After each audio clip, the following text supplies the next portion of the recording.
ஒரு ஏர்போர்ட்டை ரன் பண்ணுறதுக்கு பார்த்தீங்கன்னா வெறும் பைலட்டோ அல்லது கேபின் குரூவோ மட்டும் பத்தாது.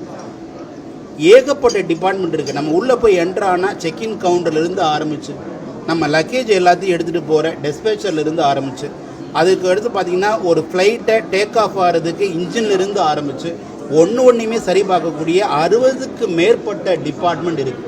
நான் ஒரு சுருக்கமாக சொல்லணும் அப்படின்னு கேட்டால், நம்ம லக்கேஜ் எல்லாத்தையும் போய் ஃப்ளைட்டில் போய் அடுக்குவாங்க. அந்த அடுக்கிறதுக்கே டெஸ்பேச்சர்னு ஒருத்தர் வேணும். ஒரு சைடில் அதிகமாக உங்களுக்கு லோடு வந்துருச்சுன்னா ஃப்ளைட்டால் பறக்க முடியாது. ஸோ கரெக்டாக அதை அடுக்கி வைக்கணும். அதை கற்றுக்கிறவங்களுக்கு சேல்ரி லேக்ஸ் அண்ட் லேக்ஸ்.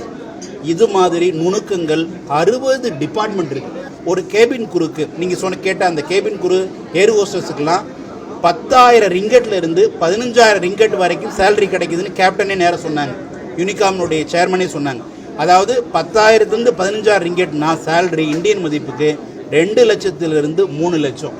ஆக இந்த கோர்ஸை 1 வருஷ கோர்ஸ் இருக்குது, 2 வருஷ கோர்ஸ் இருக்குது, 3 வருஷ கோர்ஸ் இருக்குது. கிட்டத்தட்ட அதை கற்றுக்கிறவங்க லட்சத்தில் ஏர்ன் பண்ணுறதுக்கு ஒரு பொன்னான வாய்ப்பு. சென்னை சமிர்தாவில் மட்டும்தான் இன்டர்நேஷ்னல் ஏர்போர்ட்லேயே போய் ஒர்க் பண்ணக்கூடிய வாய்ப்பு இருக்கிறதுனால இதை ஸ்டூடெண்ட் நல்லா பயன்படுத்திக்கணும் அப்படிங்கிறது என்னுடைய வேணும்.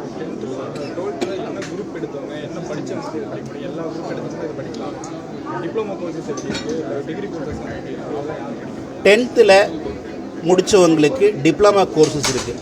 Diploma in aircraft management, diploma in airport management, diploma in cabin crew, diploma in tourism and hospitality aviation management. இது மாதிரி நிறையா கிட்டத்தட்ட ஒரு 15 விதமான கோர்ஸ் டிப்ளமாவிலே இருக்குது.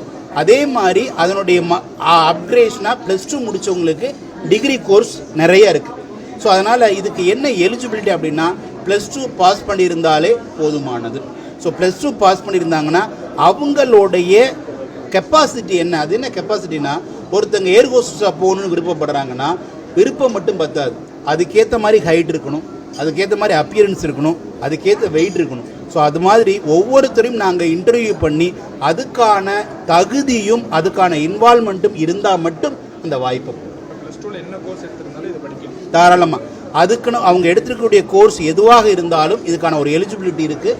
அந்த எலிஜிபிலிட்டி அடிப்படையில் அவங்களுக்கு என்ன பண்ண முடியும்னா கோர்ஸ் கொடுக்க முடியும்.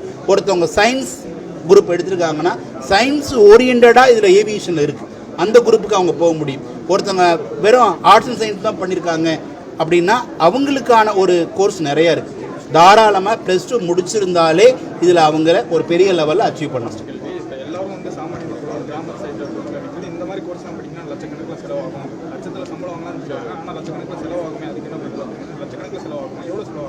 ஆக்சுவலாக இது ஒரு தவறான ஒப்பீனியன் இருக்குது.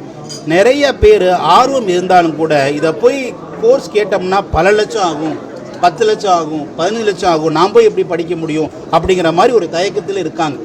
ஆக்சுவலாக இந்த தயக்கத்தை முதல்ல போக்கணுங்கிறதுக்காக தான் சென்னை சமிர்தா என்ன பண்ணுறோன்னா ஒரு வருஷத்துக்கான ஃபீஸ் வெறும் 1,40,000 மட்டும்தான். அதுலேயும் இன்டர்நேஷ்னல் கோர்ஸ் அப்படிங்கிறனால அந்த கோர்ஸுக்கு அதிக ப்ரியாரிட்டி உண்டு. ஃபாரினில் போய் கற்றுக்கக்கூடிய வாய்ப்பு இருக்குது. நிறைய பேருக்கு இந்த பணம் ஒரு பெரிய பிரச்சனையாக இருக்குது. ஸோ அதனால தான் சென்னை சமிர்தா படிக்கும்போதே லேர்ன் படிக்கும்போதே சம்பாதிக்கக்கூடிய ஒரு வாய்ப்பை நம்ம கொடுக்குறோம். ஸோ மவுண்ட் ரோட் கேம்பஸில் படிக்கிறவங்களுக்கு நம்ம சென்னை ஏர்போர்ட்லேயும் சுற்றி இருக்கக்கூடிய வாய்ப்பை பயன்படுத்தினாங்கன்னா 8,000 இருந்து 15,000 வரைக்கும் பார்ட் டைம் ஜாப்லேயே ஏர்ன் பண்ணிடுறாங்க. இப்போ மாதம் ஒரு 15,000 ஏர்ன் பண்ணுறாங்க, நல்லா ஒர்க் பண்ணுறாங்கன்னா வருஷத்துக்கு 1,80,000 ரூபா அவங்க பார்ட் டைம் மூலமாகவே ஏர்ன் பண்ணிக்கிறாங்க. அப்படி ஏர்ன் பண்ணும்போது அவங்களுக்கு ஃபீஸ் அப்படிங்கிறது ஒரு பெரிய விஷயமாகவே இருக்காது. அவங்க செலவை அவங்களே பார்த்துக்கலாம். அதுதான் சென்னை சமிர்தாவோட மிகப்பெரிய ப்ளஸ்.